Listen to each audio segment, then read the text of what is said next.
I recorded this, but I didn't turn on the microphone, you know. So people are commenting, cannot hear, cannot hear. Now I think now they can hear.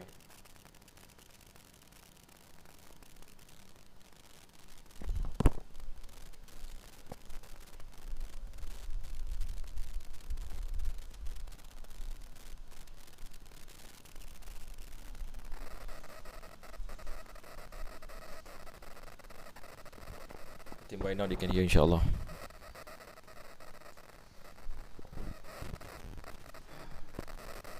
What to do?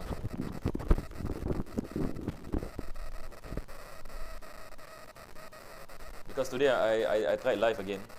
I posted in the WhatsApp group.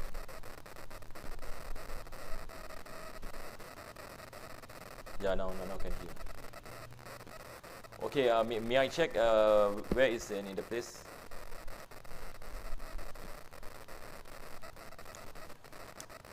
Can someone just like read to me?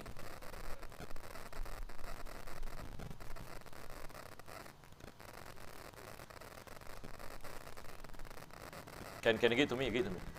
The part. Where is it? Is it in the Bab Tahara?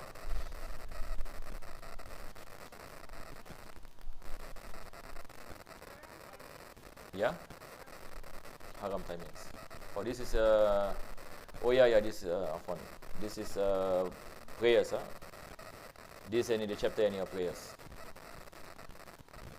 Bismillahirrahmanirrahim. Yani in prayers, we have any the timings that is prohibited and for us to perform our prayers in it. Altogether there are 5. So we have any the time where we call it any the time of shuruq. Yani when the sun rises, it is prohibited and for us to perform any prayers until the sun reach 4 degrees. This is based on the hadith of the Prophet sallallahu alaihi wasallam. Not minutes, degrees. I will explain. The Prophet sallallahu alaihi wasallam, when he mentioned hatta tartafi'a qadra rumhin, yani you can perform any the prayer when the sun rises up, yani to the span of one this rumuh in spear of one. When the sun rises up to the length of one spear. Clear, inshallah? Based on the hadith of the Prophet sallallahu alaihi wasallam, yani the Prophet and he mentioned that you can perform any prayers when the sun rises to a span of one spear. Our scholars and he mentioned what is any one spear. Like today, yani, if you speak to people, for example, when the sun rises one spear, people don't understand what is one spear. Meaning, yani, you take a spear and then you look at the sun. Like how? So the scholars, they say that the meaning any of one spear is 4 degrees. Because sun, and when they rise, it is measured by degrees. Measured any by degrees. And 1 degree is 4 minutes. So 4 degrees, and how many minutes? 16 minutes. A lot of people ask the question, when can I pray the shuruk prayers? Because now, Ishraq. Now, if you look at the calendar, for example, it tells you shuruk and it is 7 a.m. Shuruk and it is 7 a.m. So if we apply any these 4 degrees, at what time can we perform any our prayer? So what must we do? We need to add 16 minutes to 7 a.m. So you can pray the Ishraq prayers at 7:17. So if the Ishraq is at like now Ishraq I think 7:15, correct, no? Ishraq 7:15. So you add 16 minutes to it. So you can perform your Ishraq at 7:32. Clear, inshallah?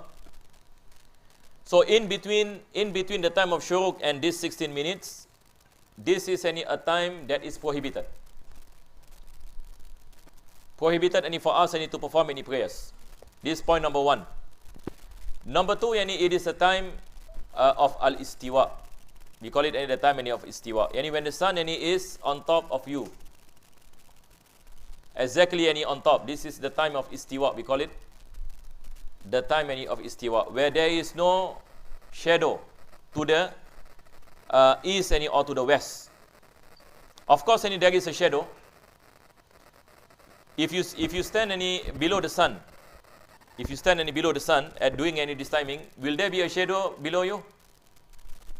If the sun is exactly on top of you, will there be a shadow or no shadow? Actually, there is shadow. The shadow like a round shadow, correct or not? This is called the shadow of istiwa. This is not counted. What we meant by a shadow is either to the east or to the west. If you can see a shadow to the east or to the west, it is not the time of istiwa. But if there is no shadow, to the east or to the west, this is the timing of istiwa, and this is the timing of prohibition also. But it is only a few seconds. When you see the shadow to the east, what happens? If you are standing below the sun, and you see the shadow, when you look down, you see the shadow is to the east. So what is that indication? If the shadow is to the east, the time of Zuhur comes. This is called the time of Zawal. In English and in some English translations, when the sun reaches its zenith. They call it when the sun reaches its zenith. When the sun reaches zenith, meaning when you can see the shadow towards the east. When the bit towards the east, this is the time of Zawal, and the time of Zawal is the time of Zuhur. Clear, inshallah? The time of Zawal is the time of Zuhur. In fiqh, we call it the time of Zawal. Say Zalati Shams. Zalati Shams. In Malay, we call it Matahari Tergelincir. Matahari Tergelincir meaning the time of Zawal. And then we have the time before Maghrib. When the sun is about to set, when there is yellowish rays of the sun in the horizon, this is also a time of prohibited time. This is number 3. And all these are based on timings. 2 are based on actions. 2 are based on actions. Number 1, after we perform the Asar prayers, and number 2, after we perform the Fajr prayers. When you perform the Asar prayers, after your performance of the Asar prayers, then the time of Haram comes in. But if you have not performed the Asar prayers, you can still perform any other prayers, because the time of prohibition has not come. So it is related to your actions. This is what we meant. 3 is related to time, 2 is related to actions. So 3 related to time, 1 is the time of shuruk, number 2 the time of istiwa, number 3 the time of before the setting of the sun, and then 2 that is related to actions is after the performance of Asar prayers and after the performance of the Fajr prayers. Clear, inshallah? Is there anyone who have any question? Everything good? Taib. What is the ruling if a person prays in this timing? What happens? We said it's haram to pray. Correct or not? But what happens if a person prays? Will the prayer be valid? Or not valid? Or we say the prayer is valid but the action is haram. Or we say prayer is not valid and action is haram. Which one is correct? For example, after Asar, after you pray your Asar prayers, and then you pray Salatul Haja or Salatul Istikhara. Can you pray Salatul Istikhara after your Asar prayers? Before we go on. Anybody? Can pray or cannot pray? A person and after pray the Asar prayers, and then he got something, he wants to pray Istikhara. Can he perform any Istikhara prayers after Asar? If a person, after he prays Asar prayers at home, he comes to the masjid and he wants to pray Tahiyatul Masjid, can pray or cannot pray? So why you can pray Tahiyatul Masjid, but you cannot pray Istikhara? Who knows? But we say this haram time. Correct? After Asar is haram already. But why you can pray Tahiyatul Masjid, but you cannot pray Istikhara? Why? Anybody? We can make like what you call it, this interactive session. This is how we can learn better actually. Correct or not? Usually in classes of fiqh, I always make it interactive. Because this is one of the ways learning fiqh, there must be discussion. This is one of the tricks in learning fiqh. And if you want to learn fiqh fast and have a good understanding, if you get someone that you can interact. Because fiqh is about, because there are certain things you do not know, you ask questions, for example, and then somebody else asks question. Because fiqh is situational. A lot of things are situational. Like for example, if I ask you this question, certainly some of you you will think, yeah, correct. How come I cannot pray Isra prayers, but I can pray Tahiyatul Masjid. But earlier we are saying this haram time. So why can this be applied to this and not applied to this? Who can give me an answer? Anyone? Anyone wants to volunteer? Yes. What's that? Tahiyatul Masjid is sunnah muakkada. What about Salatul Istikhara? Salatul Istikhara is also a sunnah. Both are sunnahs. Correct or not? Actually, there is no any difference, much difference pertaining to the sunnah, because the Prophet ﷺ also does istikhara prayers when he wants to do something. Any part, any of this. Yes, sister, you were saying?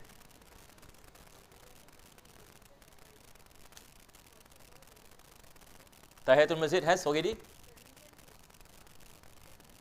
The reason has happened. Okay. Whereas istikhara,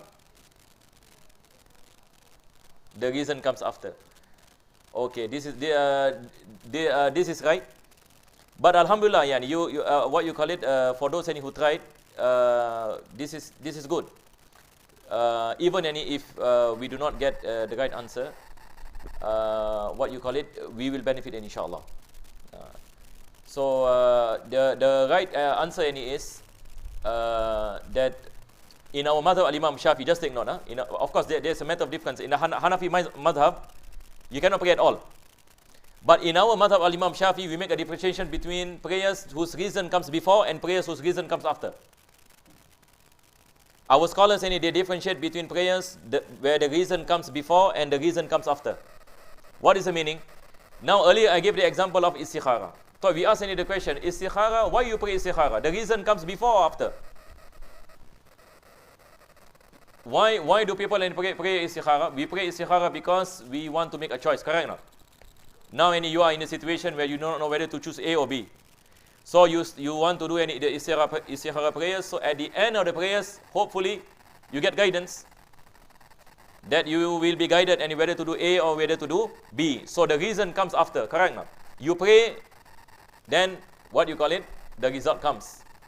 Reason comes after. Whereas Tahiyatul Masjid, the reason comes after or before? You enter the masjid first, then you pray, or you pray first and you enter masjid? Tahiyatul Masjid, can you pray Tahiyatul Masjid before you enter the masjid? The reason comes before, correct or not? Meaning you have to, because you enter the masjid, then it's a sunnah for you to pray. So the reason comes before.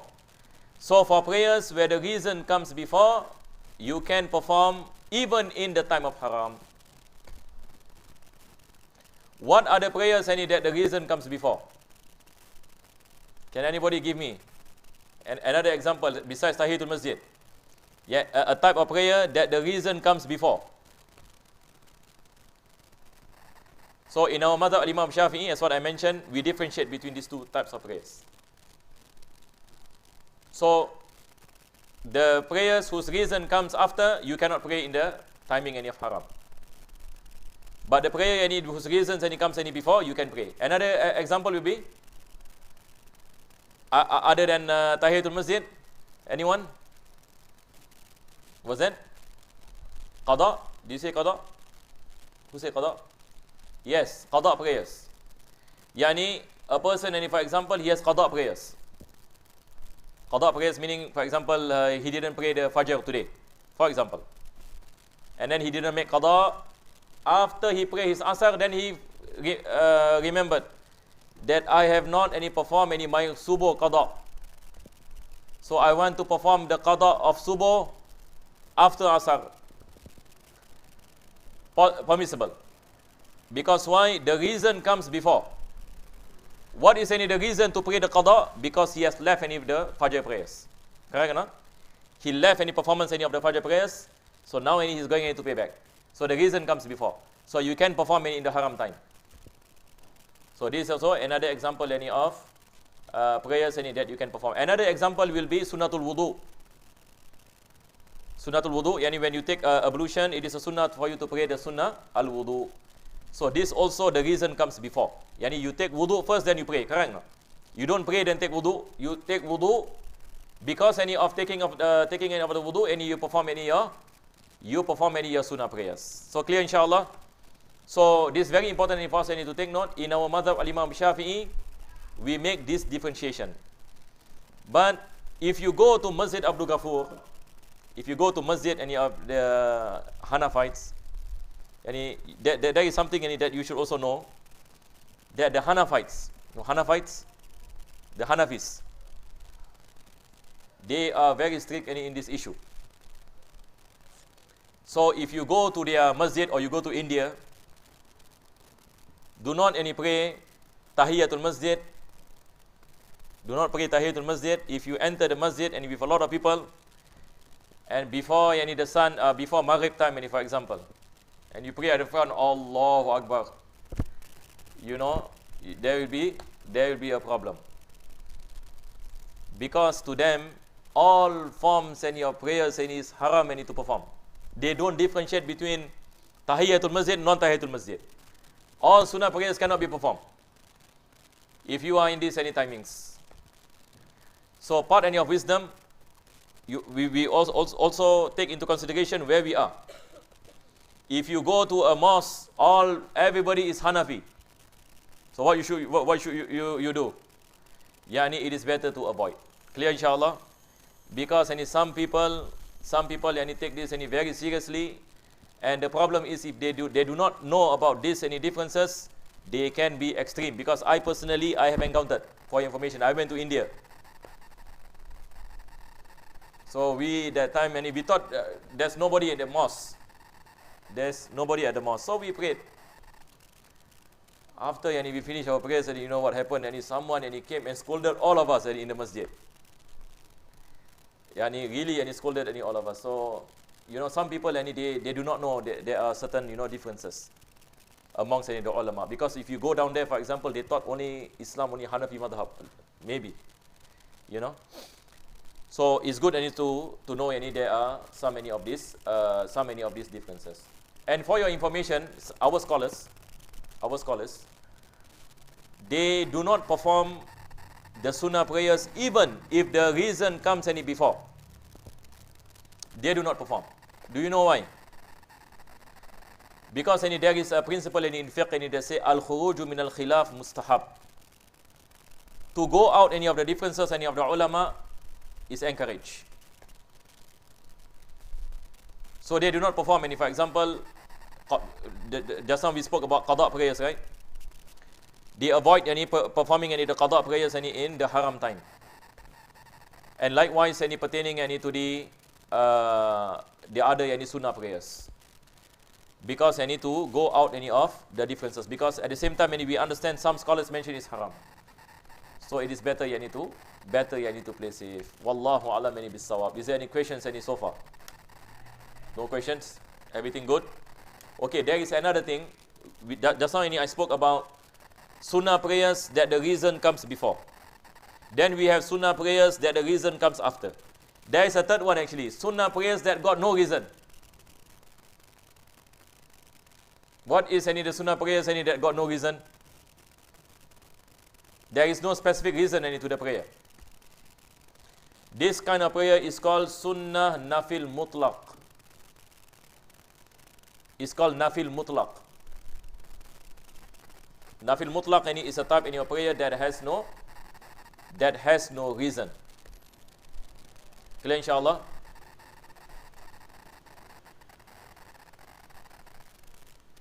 Okay, if there is no questions, then we go on. Can somebody just read aloud a bit? After that, what is the... After he spoke about the things, timings, and it is haram.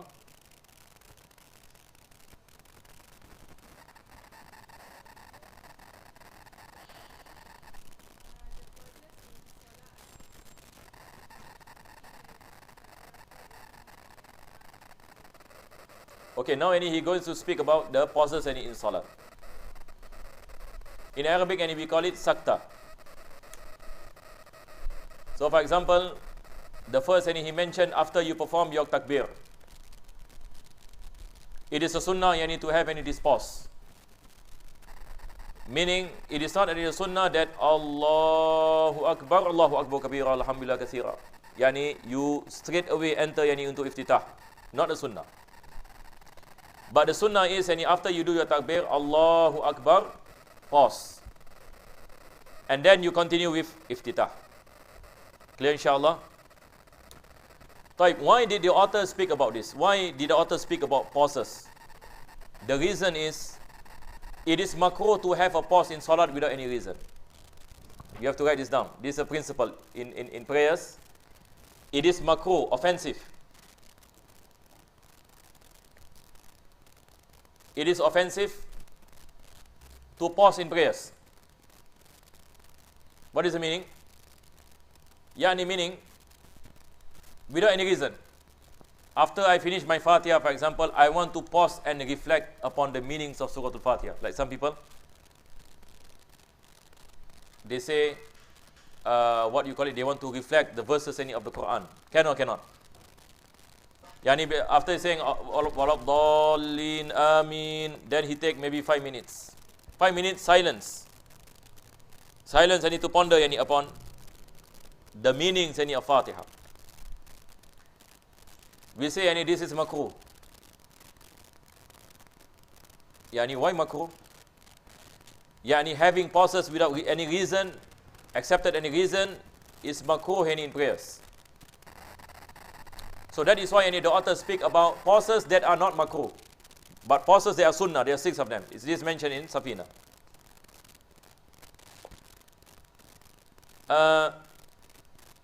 There is a person, for example, he recites Surah Al-Fatiha. After every line, he pauses. After every line, he pauses. When he was asked, why do you pause? Same thing, and he said, I want to reflect upon the verse in the Quran. In this case, the Fatiha is not valid. Because one of the conditions of recitation of Surah Al-Fatiha, I think you all have learned, right? This, right? One of the conditions of the validity in Surah Al-Fatiha is that it must be continuous. You cannot pause in between without any reason except for 2 reasons. Number 1, because of this what? Taking in air, what we call it in English? Yeah? What? Breathing, yeah. Breathing.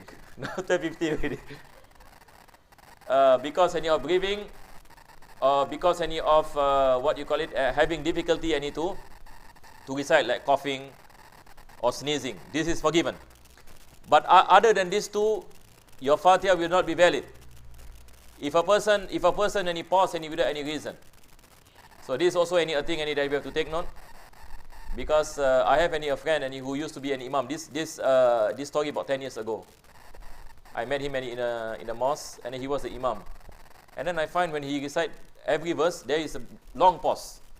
Then he recite the long pause. So after the prayers, and I asked him, why do you pause? So he told me, because I was reflecting in the verse. I say, Ya akhi, your prayer not valid. You cannot, because one of the conditions is muwala. There must be continuity. So there are certain pauses in prayers that will make your prayers invalid. There are certain pauses in prayers, and if you make any that pause, is makruh. But if it is makruh but valid, at least something, correct or not? But if makruh and not valid, yani your prayer will not be, your prayer will not be valid. Because if your Fatiha is not valid, your prayer will not be, your prayer yani will not be valid. So it is a sunnah yani to have any this pause. So that is why in prayers we cannot yani go enter into prayer without any remembrance of Allah subhanahu wa ta'ala. Meaning that's why yani we say pauses are makruh, because we have to fill the timing and in prayers with zikrullah. So that is why our scholars and even speak about the sunnah of what you call it, extending the takbir. Do you know about this, extending the takbir? That when you do takbir and from qiyam and to sujud, for example, how do you do takbir and from qiyam and to sujud? You say Allahu Akbar when you sujud, or you Allahu Akbar, then you go down. Which one is correct? Number one or number two? Number one, correct or not? Because if you Allahu Akbar, you are still standing up, but then you move. Makruh. Why makruh? Because the timing and in between there is pauses. So there is a time that pass that you do not engage in the remembrance of Allah subhanahu wa ta'ala. So because of that, any pauses are makruh if it is done with any valid reason. So here the author speaks about pauses that are sunnah. Number one is after the takbiratul ihram, before we recite dua iftitah. Number two is after dua iftitah, before we recite the ta'awuz. Correct or not? Before we recite the ta'awuz, sunnah for us to pause. Then we recite the ta'awuz, and then number three is after the ta'awuz, before we recite Surah Al-Fatiha. And then after that, after we recite Surah Al-Fatiha, after we recite Surah Al-Fatiha, and then we have another pause after the Amin. Correct or not? After the Amin, and then number six, after we recite the surah before we do our ruku. Clear, inshallah? So the pauses and this pauses is just a short pause. It is not a long pause. It is just to differentiate from one integral to another integral. Is there any questions so far? So other than these six pauses, it is makruh to have a pause without any reason. Aywa. What is the thing after that? After the six pauses?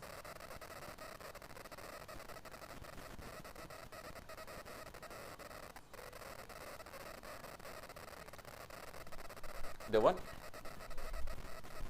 The tumak-nina is not is compulsory. After that, he speaks about tumak-nina.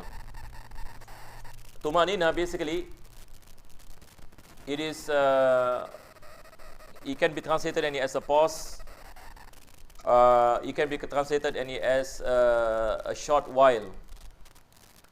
But basically, what tumak-nina means is the sukunul a'dha. In Arabic, we call it sukunul a'dha. And when we say it is wajib to have tumak-nina in ruku', for example, in sujud, in sitting in between two sujud, meaning when you come into that integral, your body must be at a position where it is at still. Clear, inshallah? For example, we say tumak-nina is wajib in ruku'.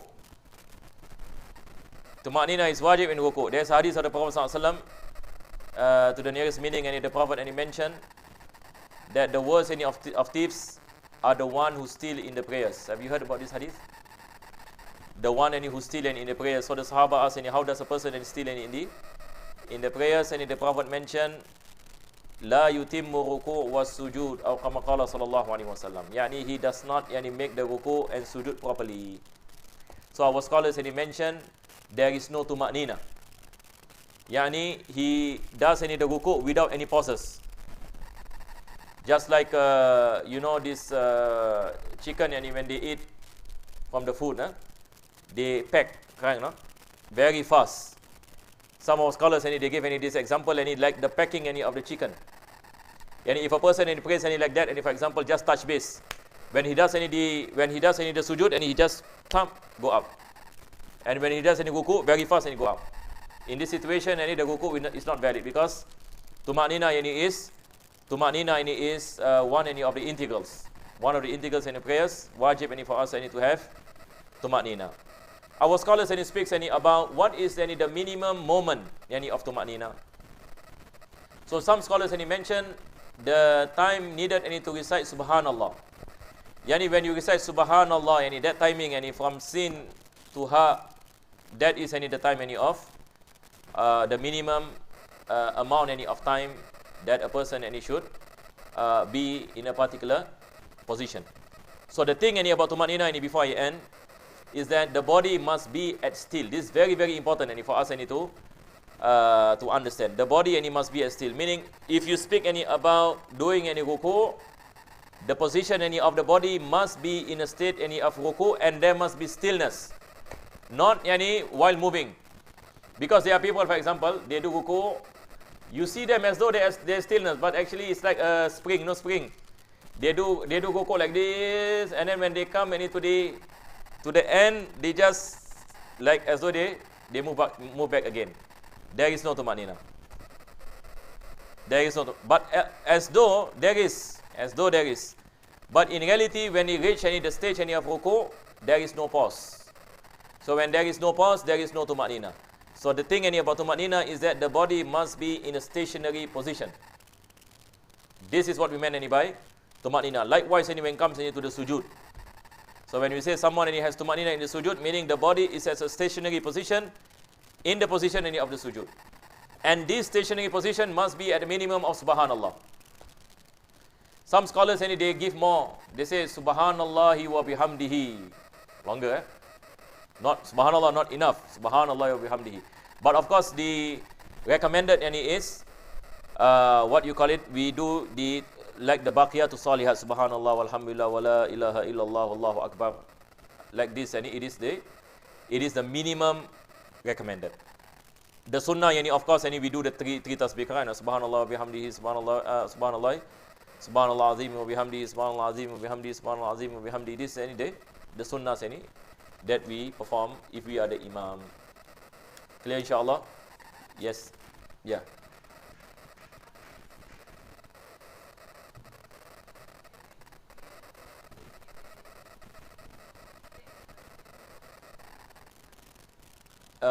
Once you have paused, meaning you have performed the obligation. No. Meaning you have performed the minimum obligation, but if you want to prolong, that is up to you. If you are not the imam, meaning if you are praying alone, for example, there are people, for example, when they pray, they sujood maybe for half an hour. They sujood for half an hour. That is individual. But here we are speaking about the minimum obligation. What is the minimum obligation? To say that your prayer is valid, meaning your sujood is valid, or your... So the minimum is Subhanallah. So inshallah, because of time, we have to stop. Actually, I have to stop at 12:50 because the Jama'ah is coming. If there is no other last questions, inshallah, we will stop here, inshallah. Bismillahirrahmanirrahim. Rabbana zalamna anfusana wa illam taghfir lana wa tarhamna lanakunanna minal khasirin. Rabbana atina fid dunya hasanah wa fil akhirati hasanah wa qina adhaban nar. Sallallahu ala sayyidina Muhammadin wa ala alihi wa sahbihi wa sallam.